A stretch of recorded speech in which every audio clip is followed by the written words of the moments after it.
On July 6th, President Donald Trump triggered Section 301 tariffs against Chinese merchandise. China immediately counter-retaliated. This new Sino-American trade war signals a major change in the trade narrative. No longer does the United States believe that Chinese economic growth is good for America and the world. To the contrary, now the United States is arguing that Chinese Communist Party-led economic development is bad for the American economy and undermines American national security. As in any war, there are three pressing questions in this Sino-American trade war. First, how long will it last? The answer is no one knows for sure, but certainly long enough that businesses need to start examining their exposure to Chinese imports, exports, and investment, and need to start thinking about reorienting their global supply chains. Second, what are the underlying causes of this new Sino-American trade war? The answer lies in the documents themselves that embody the new narrative. Those documents are a report by the United States Trade Representative, a report by the White House, and written testimony by Admiral Philip Davidson. Those first two reports take aim directly at the Made in China 2025 industrial policy.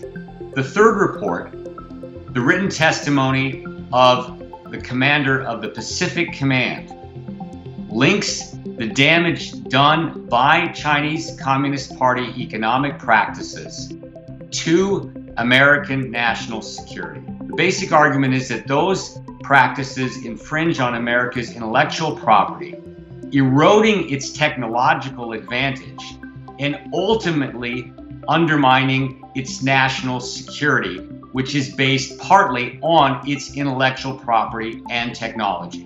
The third question is, how can the Sino-American trade war be fought more effectively by the United States?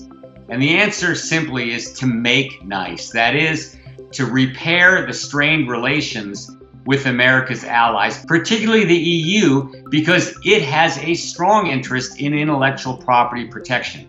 But of course, that interest extends worldwide. So the United States should work collaboratively, multilaterally with its partners that have strong interests in seeing China enforce intellectual property rights and address the other concerns the administration has made in those three documents.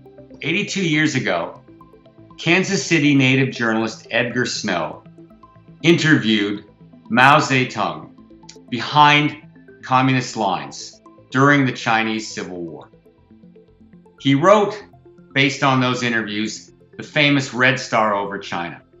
And as we think about the current Sino-American trade war, it's worth remembering the motto of the Edgar Snow Foundation, and that is that there is no more important global relationship in the 21st century than that between the United States and China.